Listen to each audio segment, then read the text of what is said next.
Hello everybody and welcome back to a very belated Mailbox video. It's been a few weeks since I did one of these, and unfortunately the reason it's been a few weeks since I did one of these is because I just haven't had time to do a lot of anything recently. Couple of things I do want to talk about actually before we do dive into the questions. The first of which being, yeah, I'm aware that I've not been posting a lot of stuff up on the channel recently at all. The reason for that is that, well, I just have not had time. I know it's a tired excuse, but I really haven't. I think what you guys need to remember is that I am a full-time student now. I am in full-time education again.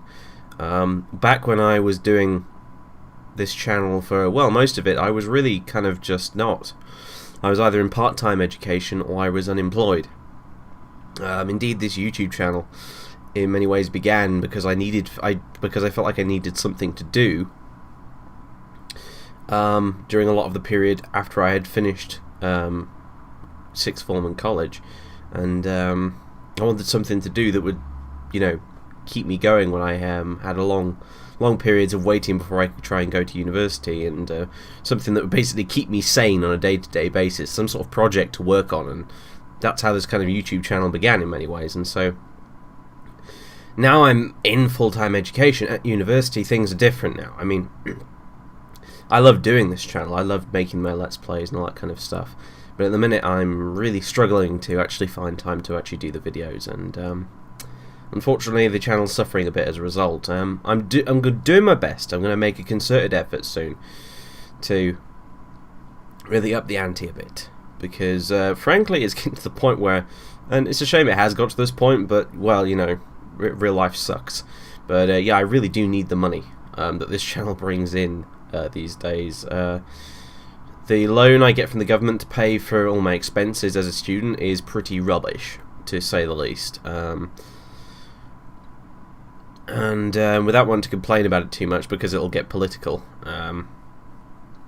needless to say, the amount of money this channel actually brings in for me every month is almost vital, actually, to me being able to sort of survive as a student, so and live, you know, comfortably.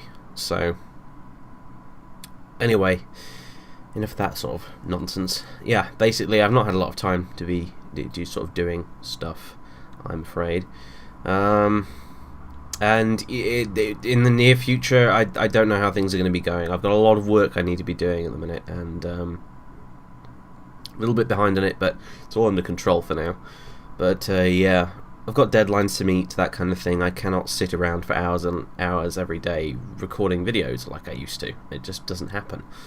So I do kind of have to apologise, I guess, in that sense, because I feel like I didn't really make that clear enough when I started saying, like, yeah, I'm going to university and things are going to be a bit different, you know. So I do appreciate how patient everyone is being, though, and I will do my best to keep making my videos as often as I can. So in any case, right, yeah, everything other than that is going rather well. Everything's fine. I am officially not ill anymore, so thank you to all the get well soon messages people sent me. It was just fresh as flu, guys. It was really nothing to send me your sympathies about. It's my own bloody fault I had it in the first place. And hold on. Sorry, taking a drink of Pepsi.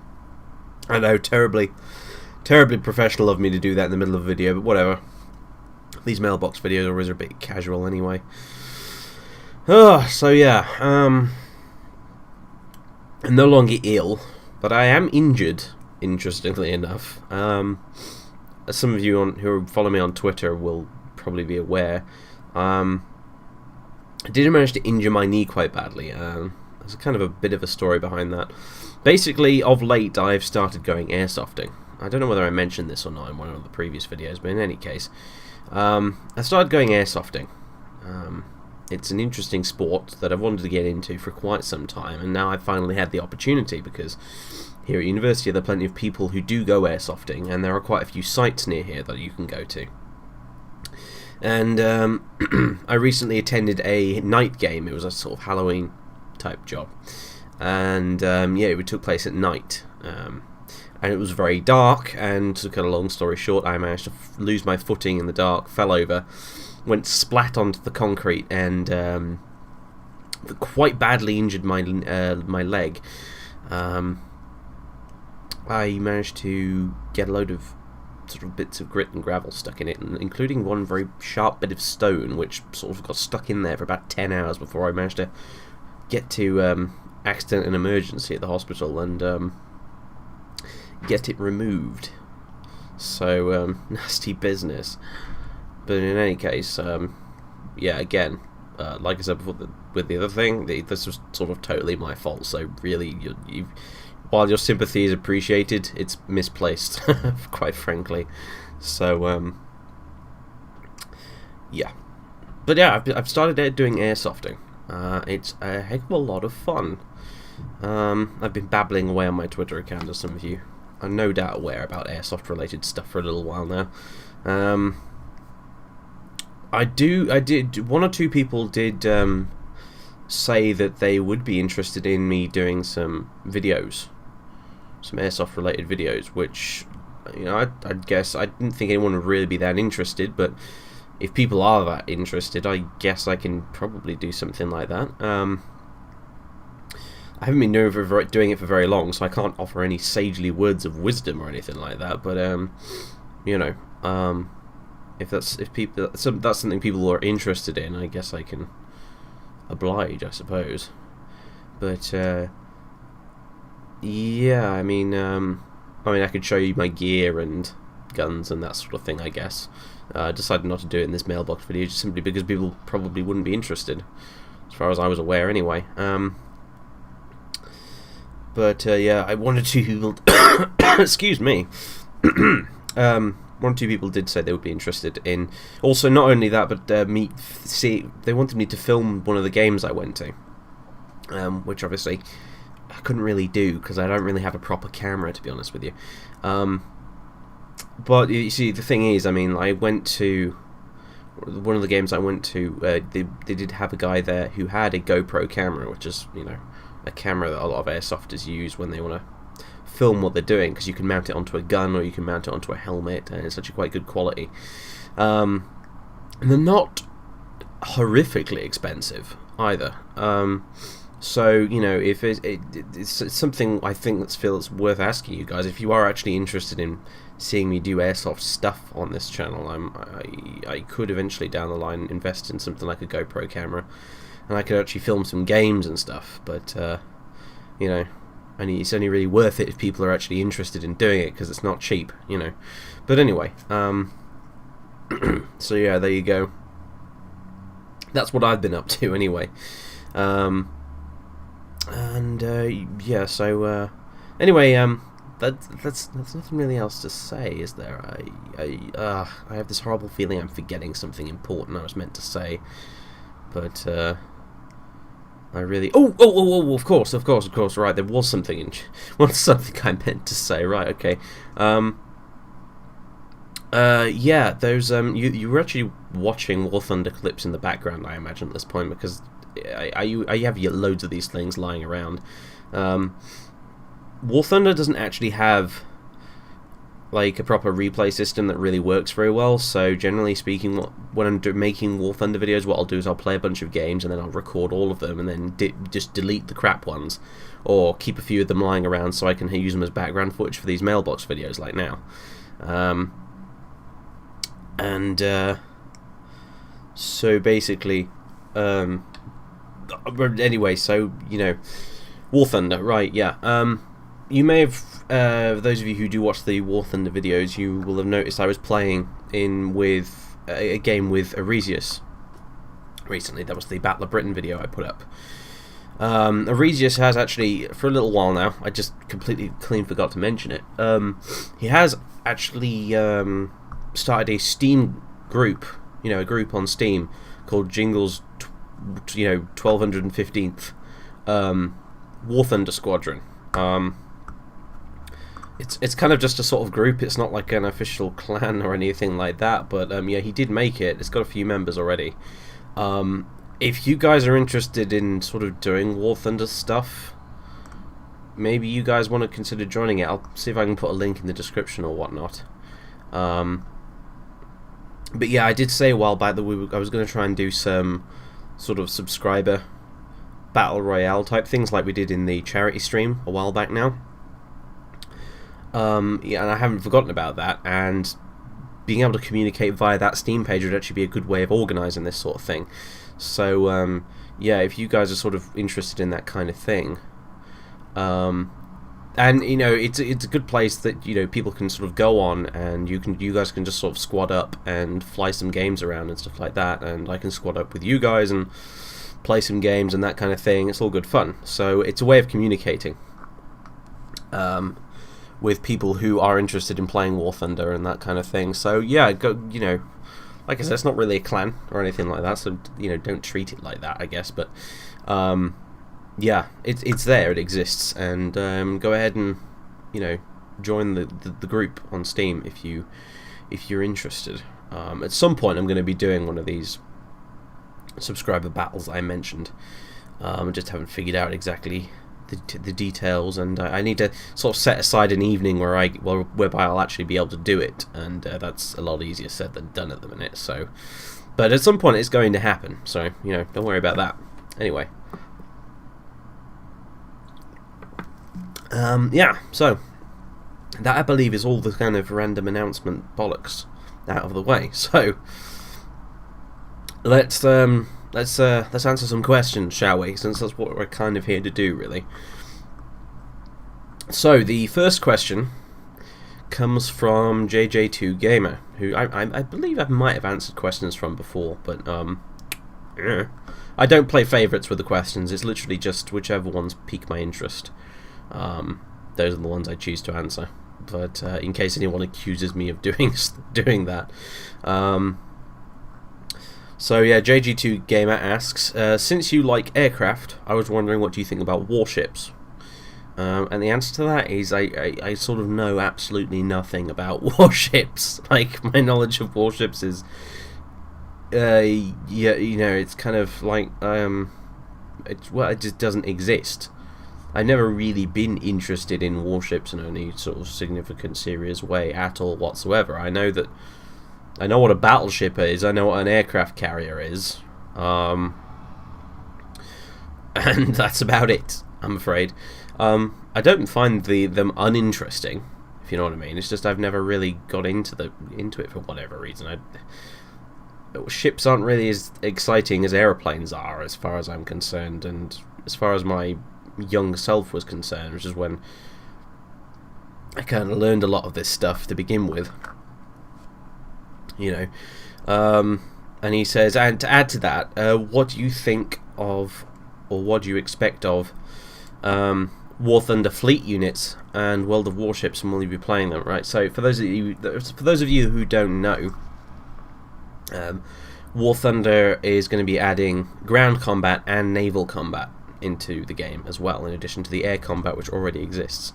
And also, the guys who made World of Tanks and World of Warplanes are also working on World of Warships, which is going to be obviously a naval combat game. As for what I think of them, I think that's pretty cool. Will I play them? Yeah, probably. Especially the naval combat in War Thunder. That's something I'm very interested in. You know, I think that I quite like the idea of being able to sort of control a battleship and sort of float around and shoot down enemy planes coming to attack me, and you know, fight other battleships and stuff like that. I wonder if it'll have submarines. That'd be kind of awesome. In fact, it'd be pretty epic, actually. It reminds me of when I used to play Silent Hunter. Yeah, pretty interested in that. Plus, more so than the ground unit stuff they've actually got going, I feel like the sea units match up very well with the air units, actually, because obviously you'll have two fleets controlled by humans, and then you'll have like an aircraft carrier or two between them, which will be controlled by a human player, one would assume. And then you'll have the aircraft flying around, and you'll have fighters trying to protect your, ship naval players, and you'll have, dive bombers and stuff trying to attack the enemy ships, and it'd be pretty awesome, actually. I like the sound of it, definitely. It reminds me of that Battle Stations Midway game that came out of donkeys years ago that I didn't really play much of, but I loved the concept behind it, which was that you could control aircraft and ships and stuff like that. I think that should work really well together, actually. So yeah, I'm. What do I think of them? Yeah, I'm pretty excited for it, actually, more so than the ground combat, in fact. And will I be playing them? Definitely. World of Warships, obviously, is probably going to be a little less interesting from my perspective, just because I like the combined arms aspect of War Thunder more than the just straight up tank versus tank, plane versus plane, or ship versus ship kind of attitude that the wargaming guys have to this sort of stuff. But whatever. If it's a good game, it's a good game, and I'll give it a go. So yeah. Okay, next question, somewhat related to the first one, actually. It comes from Creepercraft, and he asks, what do you think of the ground units preview at Igramir? Again, this is related to War Thunder at Igramir, which is I don't know what it is, actually, to be honest with you. It's probably some sort of convention, I believe, in Eastern Europe somewhere. You can tell how little attention I pay to this sort of stuff, really, can't you? But at Igramir, wherever Igramir happens to be, Gaijin, the guys who make War Thunder, showed off a beta, closed beta footage of the ground combat in War Thunder, which as yet has not been released, but will be soon. This month, in fact, if I'm not mistaken.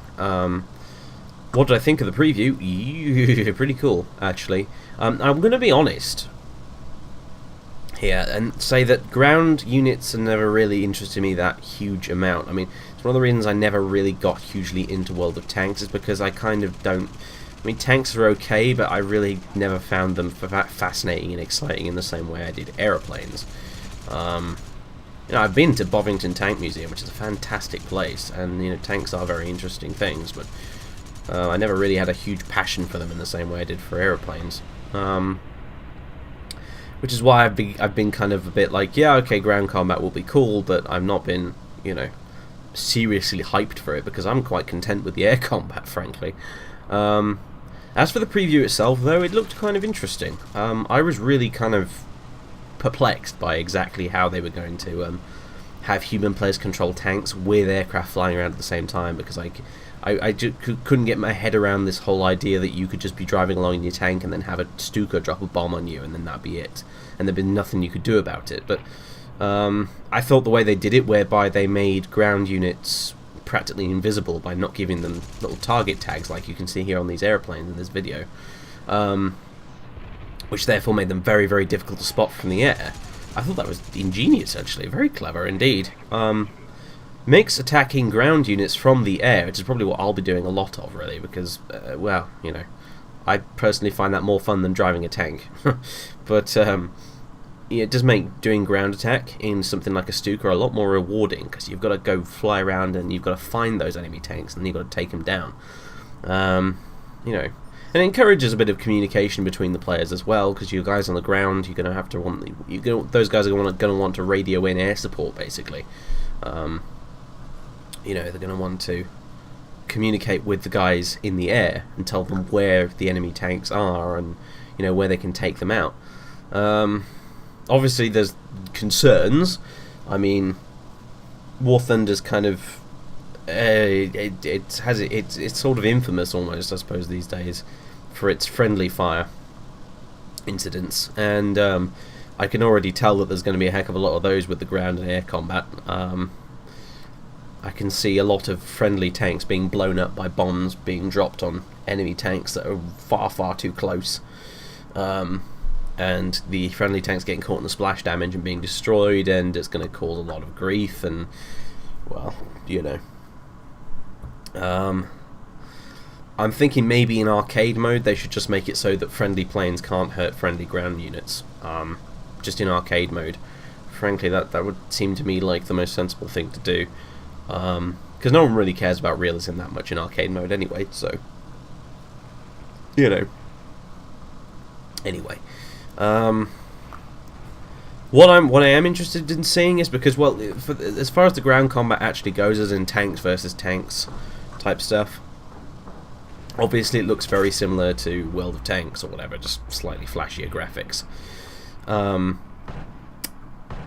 What I am interested in seeing is how Gaijin do historical battles for ground units, because that's something I'd be more interested in. Like, World of Tanks is alright, but I find it a little bit just sort of dull, and then it's a little, well, it's incredibly unrealistic. You know, I've played tank games before. I used to play the crap out of the old I Panzer 44, which was, you know, basically a tank simulator with multiple crew positions. It was a World War II tank simulator. You could drive a Panzer, a Sherman, or a T-34 in separate campaigns for each of them, and that game was a heck of a lot of fun. It's ancient, you know. I mean, if you look it up, it's absolutely ancient, but it was really, really cool. And I'm hoping the historical battles in War Thunder for ground units is going to be a little bit more like that, which is something I'd be very interested in.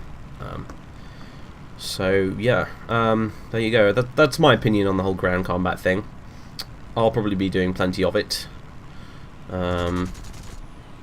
You know, I love a good Tiger tank as much as the next man. So you know, I'm sure I'll be playing the crap out of it. Although it's got to be said, when it does come out, and it will still be an open beta. You know, it's coming out closed beta, but it's going into open beta, so it's going to be pretty buggy, glitchy, unbalanced. As far as I know, there's only going to be Russian and German tanks from the get-go, which, you know, personally I'm totally fine with, because Russian and German tanks are my favourite tanks. American tanks, British tanks, kind of really, I'm afraid it just doesn't float my boat at all. Growing up, learning the history of World War II, my knowledge of American and British tanks really extended to they were shit. They existed solely to be knocked about by the bigger, nastier German tanks. That's not entirely true, of course, but in fact there were some very, very good tanks that the Allies did make, but, you know, for the most part, I mean, the Sherman's great and all, it's a very iconic vehicle, but it was called the Tommy Cooker for a reason, you know. So, yeah. Anyway, yeah, that's my opinion on the ground unit stuff. So, moving on. I hope I've pronounced this correctly. Sinyel Bro asks, Jingles, do you like any FPS games such as Battlefield 3, PlanetSide 2, Call of Duty, etc.? I'm not opposed to a good FPS. A lot of them these days are a bit dull, but I'm not opposed to them at all. I mean, I don't think you've ever seen really any FPS on this channel. I mean, well, there's a bit of Hidden and Dangerous a while ago, but that wasn't really FPS, strictly speaking. I like a good FPS as much as the next man. I've never been very good at them, mind you, but, you know, I played my fair share of them back in the day. The original Call of Duty, you know, Medal of Honor, Allied Assault, Battlefield 1942, all good fun. You mentioned Battlefield 3. I never actually played that myself, but I have actually ordered a copy of Battlefield 4, like today, in fact. I was watching some gameplay videos of it, and, you know, it piqued my interest.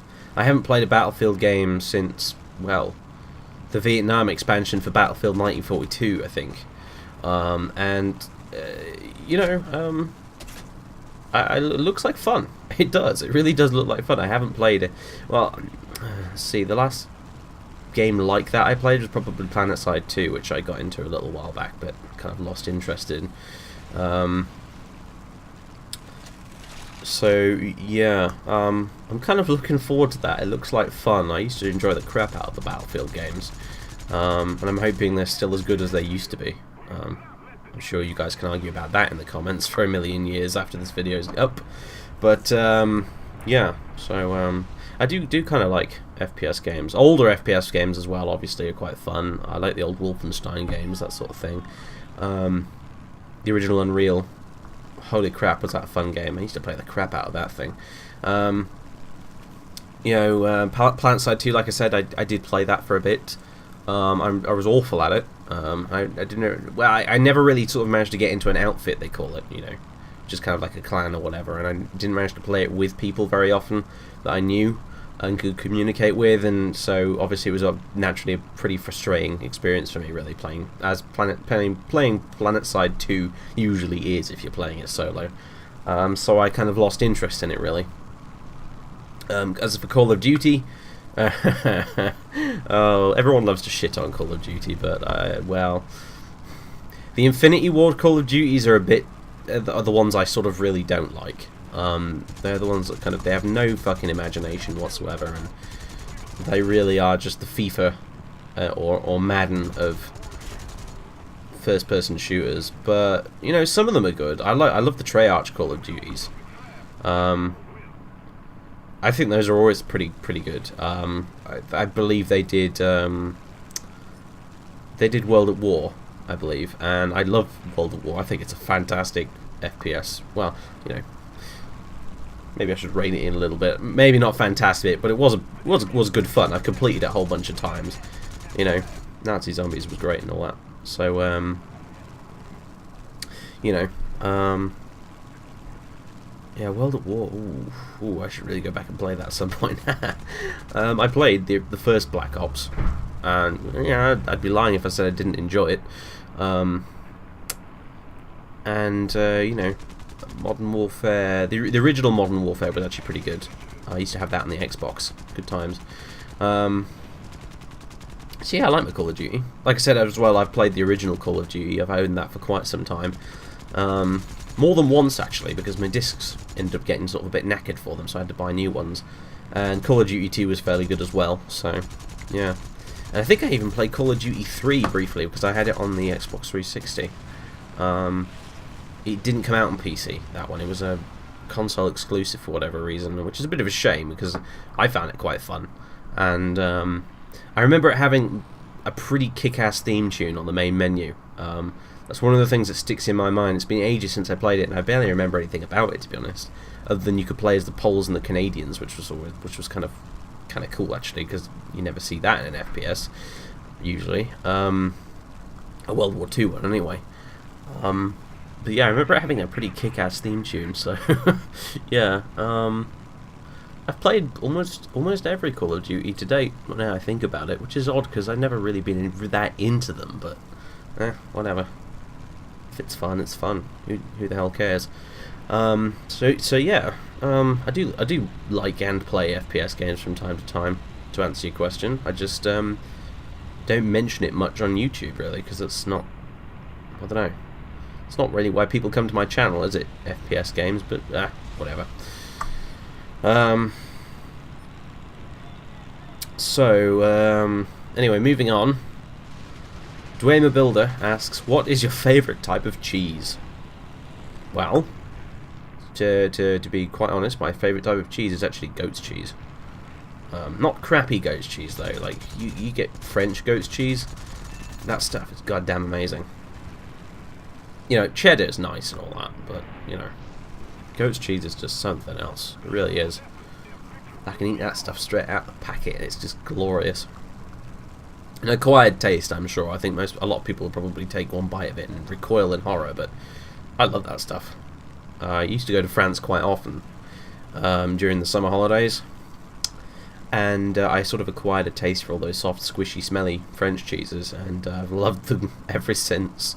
So yeah, my favourite one of those soft, smelly, squishy cheeses happens to be goat's cheese. So it's good stuff. Give it a try if you ever see any about. So yeah, thank you for that slightly random question. Jelly Too Fat, I think that's how I'm supposed to say your name, I'm not really sure honestly, asks, do you plan to stream Stalker again at some point, when you actually can stream again? I don't know honestly. I really cannot stream often enough for me, I think, to really consider keeping up with that. The only times I can stream are really when I go home occasionally for the weekend back to Northamptonshire, and that does not happen very often at all. So I really don't think I'll be being able to finish that actually, unfortunately. I mean, on the bright side, I think what I'll probably end up doing is I will probably simply do a Let's Play of Stalker, Shadow of Chernobyl, modded like it was when we were doing the streams, I imagine. And that's probably what I'll do. I'll just put it up as proper videos on the YouTube channel instead, because I'm not able to stream at the minute. If I could stream, I'd carry on doing it that way because it was a lot of fun. But yeah, no, I can't do it that way, I'm afraid. So I'll probably end up having to do a Stalker Let's Play. He said as if it was some kind of horrendous chore, which it's not. I'd love to do a Stalker Let's Play, but you know, time constraints and all that. I'm struggling enough as it is with the stuff on my plate at the minute. And on that note, Karnok asks, when can we see more of Idris? I have not forgotten about Idris. I have not. I have every intention of continuing Idris' story, in fact. But at the minute, managing to put out Fallout 3 and Skyrim, and occasionally a War Thunder video when I manage to put one together, is about all I can manage at the minute, and I think I'm barely managing that, frankly. You know, considering the rate at which I upload this stuff. I simply can't. I mean, here's the thing. I mean, I really do kind of pine to get back to that Let's Play. You get the occasional burst of nostalgia, don't you, from, you know, watching other people's videos and stuff like that. I've been watching some of Variax's live streams of Oblivion recently. I mean, I haven't actually been at the live streams, unfortunately, because I haven't been at my computer when they're on. But I've been watching some of the archives of them, and yeah, that game is so good. I really do like Oblivion. I used to hate it, weirdly enough, but you know, back in the day, back when it sort of first kind of came out after Morrowind. But looking back at it now, I'm a lot more fond of Oblivion than I once was, especially with all the mods installed for it. And yeah, I'm eager to get back to Cyrodiil and carry on derping around with Idris and all sorts of stuff like that. It's just time, just time. When I sit down and I really kind of sort out some kind of, not schedule for uploading so much to the channel, but schedule to organise when I can sit down and actually record videos, you know, and render videos myself. Maybe I can think about doing something like that. I don't know. Maybe at the end of the next chapter of the Skyrim Let's Play, I can go back to doing Oblivion for a bit, and we'll put Skyrim on hold for a little while. I don't know. We'll have to see. But I will be continuing Oblivion. It's on hold and has been on hold for quite some time, but I have every intention of continuing it. The installation is still on my computer, on my hard drive, preserved, just as it was when we last played. I haven't altered a single damn thing to it, and it should in theory all still work. And I refuse to uninstall it because I will be continuing that Let's Play. So yeah, it's just, you know, just patience. I know it's a lot to ask. You've been waiting for a very long time, but you know, it's coming. It's coming. Don't know when, but it is coming. So yeah. Okay, so moving on to the final question. This one comes from Nathaniel Ross.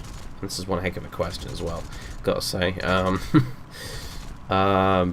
Being someone who's going into game design and thus have been and are going to be devoting a large portion of their life to games, what is your opinion on how the role of video games and games in general are changing in our society and on the world stage as games progressively become a larger portion of the population? Bloody hell. God. I don't think I'm awake enough to answer this properly, but whatever, I'll give it a bash. My somewhat uninformed amateurish opinion is, well, obviously things are going to change as our generation kind of gets older. You know, it's quite obvious, for example, that video games are going to stop, eventually are going to stop being treated as toys and are going to be taken a lot more seriously by simple virtue of the fact that just about everyone alive will have played them, and will have had some experience with them, and unlike it is now, where the establishment, if you want to call it that, you know, the or whatever, really isn't very familiar with video games. and that's why they kind of get a lot of stick, really. I feel, but I think games are going to change a lot in the future. I'm kind of optimistic about that. I think they're going to change a lot of things, but they're going to go it's going to go quite beyond, I think, just entertainment. I think there's a lot to be said for using games as an educational tool. And I'm not talking about sort of the, those crappy little educational games you were made to play, little flash games and all that kind of rubbish that you were made to play at school. I'm not talking about that kind of thing, like Math Olympics and shit like that. I'm talking about more sort of stuff like educational games. When I say educational games, what I'm really talking about is stuff like, say, I don't know, like Kerbal Space Program. What a fantastic example, actually, now I think about it. Kerbal Space Program has taught me so much about spaceflight and, astrophysics. Is that even the right... Anyway, about space in general, how gravity works in space, how orbits work, all this kind of stuff. I have learned so much about spaceflight, in general, from playing Kerbal Space Program, and it's brilliant, isn't it? Because if I'd sat down and tried to read a book on the subject, I probably would have got bored and went away. But because Kerbal Space Program is a game, and not only that, it's a really, really good game. I spent countless hours and hours and hours and hours building rockets and trying to send them to the moon and all that sort of stuff, and inadvertently, almost along the way, managing to learn all sorts of stuff. That's about real life rocket science. And I think you could do so much, educationally speaking, with games like that. Imagine how much more you could teach kids that in schools through that games as a medium used in the same way that they are in something like Kerbal Space Program. I mean, I'm sure it's not going to notice by a lot of you that the current generation of children that are going through school, they're just stereotyping a bit here, kind of like, oh, these young whippersnappers, back in my day it wasn't like this kind of thing, but it's fairly obvious. And this is speaking as someone whose father, my dad is a secondary school teacher, so he has first-hand experience with this. But getting kids these days to actually concentrate on their work and actually just learn something in school is a phenomenally difficult task, and it never used to be. And I feel part of the reason for that is that the way we as humans entertain ourselves in our spare time has evolved so much over the last 50 years, heck, the last 100 years. And yet, the way we learn, the way we do work, the way we go to school and do our exams and all that sort of stuff, it has not changed at all in the last 50 years or even 100 years. The current British education system certainly is based very much, it's had some tweaks and changes along the way, but it's still very much based on the old Victorian education system. Which is nuts when you think about it, because everything else about our daily lives has changed a ridiculous amount, and yet the way we work and the way we learn in an academic setting has sort of stayed the same. And I think this kind of divide between the way we spend our free time and the way we spend our work time is becoming a bit detrimental. And I think there's a lot to be learned from stuff like games when it comes to work and and learning and that kind of thing. And it's a big subject, and it's not one I'm very well versed in, but that's just my feelings on the matter. If you're really interested in that kind of thing, there's a chap called James Portnow who he's one of the guys who is behind a show called Extra Credits. It's a web show. It's all about game design and all that sort of thing. And it's very, very, very good. And he's one of the guys who helps make it. And he's doing a lot of work to do with games and how they can be used for educational means and just every things other than mere entertainment. how they can be a force for good in our society and that sort of thing. So if you're really kind of interested in that kind of thing, just check him out, because he does loads of cool stuff to do with that. I believe he had it wasn't a Kickstarter project, I think it was it an Indiegogo project or something, to do with a campaign he was putting together to sort of illustrate to the wider public why games can be used for stuff like that, you know. I think it was called Games for Good, and, you know, pretty much what it says on the tin, convincing people that games can be used for good, as opposed to simply just having fun, if you know what I mean. So anyway, yeah, there you go. That was a pretty damn cool question, Nathaniel Ross, so thanks for that. I did my best to answer it, but well, you know, I'm just a freaking student, man. I've been at this for 3 weeks. You know, if you were looking for some grand insight, then you ain't gonna find it here, friend. Sorry, but you know, it's an interesting topic to talk about, regardless. So anyway, yeah. Anyway, that was the final question for this week.